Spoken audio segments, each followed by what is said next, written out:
It's been a few months now since we moved in, and everything about this place is perfect, except for my workspace. It's a good space, and I'm so grateful to even have a dedicated space to make art and work from home, but as someone that's usually quite reliant on visual stimulation for inspiration, I've got a lot of blank wall space, and this is my view from my desk. It's very uninspiring to look at for 8 hours a day, and this doesn't make the most interesting backdrop for videos. And because the only window I have is up there, I generally just feel a bit hemmed in. So what a great opportunity to get creative. I essentially have an entire blank slate to work with here. The layout is slightly limited because of the size of the room, and the uneven floor means that the big things have to be positioned in a certain way so they're not toppling over. So this is staying here for sure. And I do like being able to swivel around for different filming angles like this. So I think the layout has to stay the same really. Before we start adding anything, there are a few things that are just hanging around. I'm gonna take them out of the room and hopefully find a use or place for them when we're all done.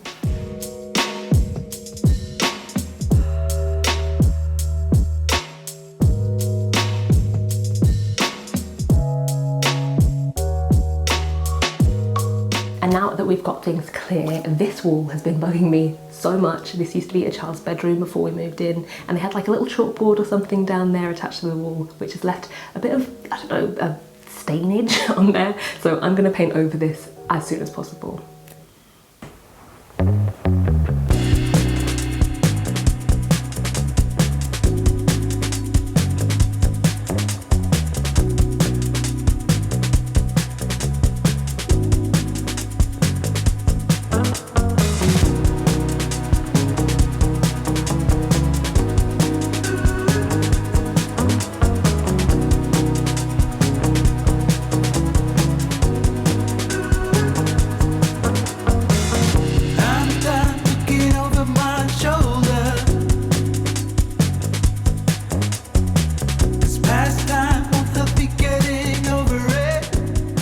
Right, now we're ready to have fun with this. First, as always, let's head to Pinterest for some inspiration.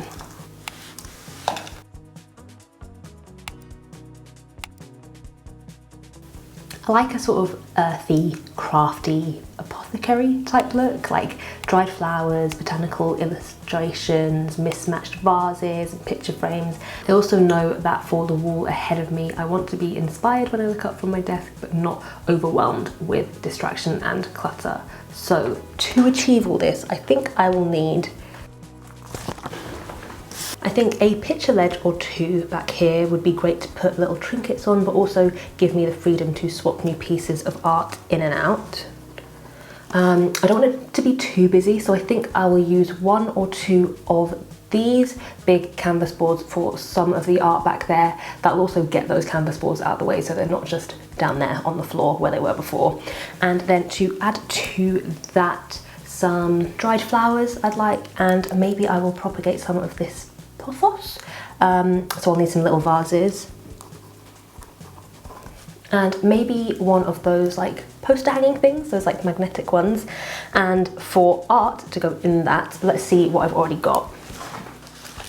I keep every single thing that you guys have sent me over the years, and I've just gone through recently and picked out a few things that I think will work well in this space. So I have these beautiful prints from Vera Forsman, and lovely Liz sent me this beautiful print recently with some amazing stickers, and I'll have all the artists that I mentioned linked below. So please do check them out, but I do think these colours work really well together, along with this Matt Forsyth print that I bought a while back and have been looking for the perfect place to put. I think that will go really nicely with those. I also bought this Lee Elysian print at the same time, and I think that will go again really well with these ones. So I want these all together, and I think that is what I want to look at while I'm working. Really inspiring, but also clean and consistent. It's not going to distract or clutter my view. Plus, this is one of my favourite prints I've ever made, this lemon print. So if I'm ever feeling downtrodden in my work, I want to be able to look up at this and remember that I can make art that I'm proud of. So moving on, I adore these from Autumn Chew. I think this one especially will go really well with the sort of apothecary vibe that I want behind me in the studio. And to go with that, I have one more piece in mind that I've wanted to get my hands on forever. It is This print by Lily Pfaff.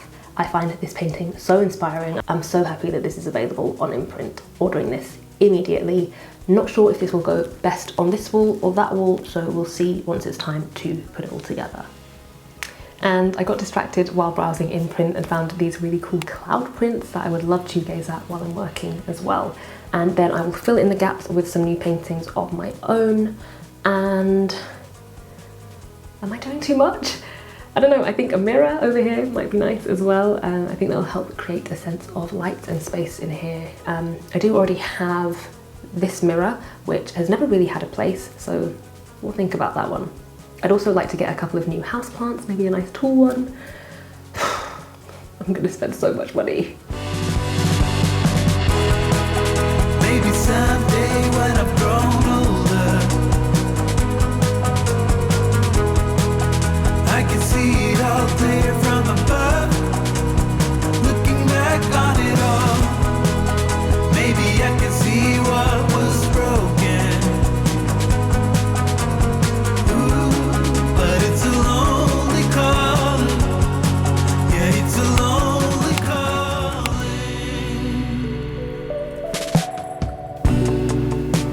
Well, it's all here. I may have gone a little bit overboard.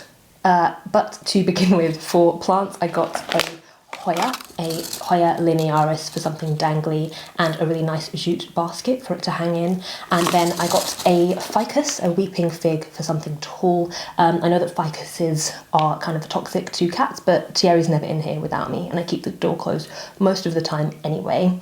I got 3 of these picture rail things. Probably only need 1 now that I think about it, but I'm sure I'll find something to do with the other 2. And then otherwise I got, oh, by the way, links for everything will be below, of course, or at least something similar. Then there's this magnetic poster hangy thing, and a wide selection of little glass vases, possibly too many. And then after the initial shopping spree, I was on the Zara Home website looking for Christmas decorations and stumbled upon yet another little vase and this sand timer, which I'm sure is going to break at some point, but I just couldn't resist. Oh, okay, and then there's this pressed fern that I have been dying to open, but I've been waiting to share it with you on camera.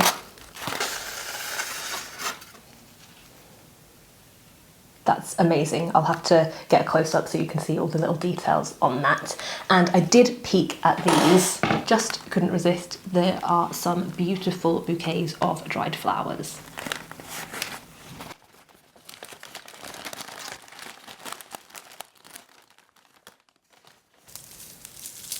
And finally, I think this is the last thing. These are the prints from Inprnt.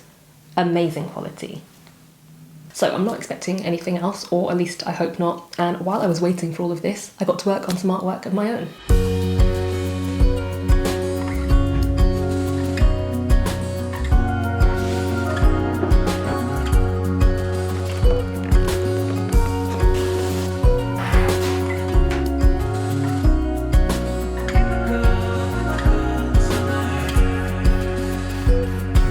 Trees are dancing while the spring's still here. They don't make haste cause they know what's coming. We try to wash away our broken years, but it's so hard in the cold summer.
are slowing down to get their sleep. They've had enough bringing life to others. But I still don't know what else to seek but your smile in the morning hours.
So now it's just time to put it all together. I don't have a solid plan, just kind of winging it, but I will start with this wall since I think it will be the most straightforward.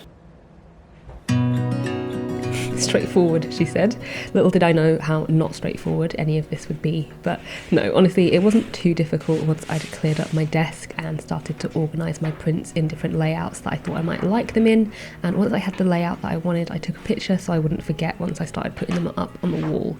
And I started out using black washi tape to attach them, but it just didn't go with the light and airy feel of the prints themselves. So luckily I have quite a collection of washies, and I found a nice blush one with an almost matching thin washi too. I had to constantly step back and assess whether or not they were straight with the wall and straight with each other, but luckily washi tape is easy to remove without any damage to the wall or to the prints, so it was easy to make little tweaks when needed, which I did quite a bit, moving things over just a smidge so the spacing between them felt right, and then just when I thought I was done, moving the entire arrangement along the wall to make it more centered.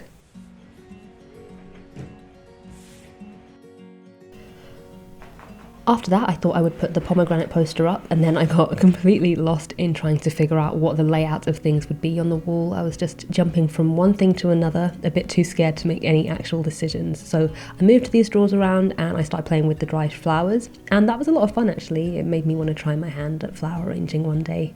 These ones came in like pre-assembled bouquets, so I knew that all the elements would go together, but it was nice playing with different heights for things and just trying to get them laid out in a way where you could see little pops of everything that was there. While I was at it, I also propagated a bit of the pothos. I don't know if this is how you do it, probably not, I probably should have googled it, but it was starting to get dark and I was more and more aware that I hadn't actually done a lot, hadn't attached anything to the walls, so I decided to just start with the first picture ledge, bite the bullet and get it up on the wall, or I thought it would be that easy, not realising that unlike our last place where our walls felt like they were made of paper and nails and screws could go in no problem, these walls are solid brick, so I had to run over to my mum's house to pick up her drill and carry on from there. I think this part was so nerve-wracking because our last place was very, very strictly against putting anything on the walls, but things here are a tiny bit more relaxed. I still felt like I was doing something I shouldn't though. Oh, and I also got this basket from my mum. She was getting rid of it, and I decided for now I could use it as a sort of plant stand, as the ficus was shorter than I expected. So yeah, thanks for that, Mum, really helped me out. And then when the shelf was up, I had a bit more room to figure out how things would go around it. In the end, I had Ozzy come in for an extra opinion and an extra pair of hands, which made a difference, I think, being able to bounce ideas around and also just having someone else to hold things up so that I could see them from a distance, see the wall as a whole rather than being right up against it.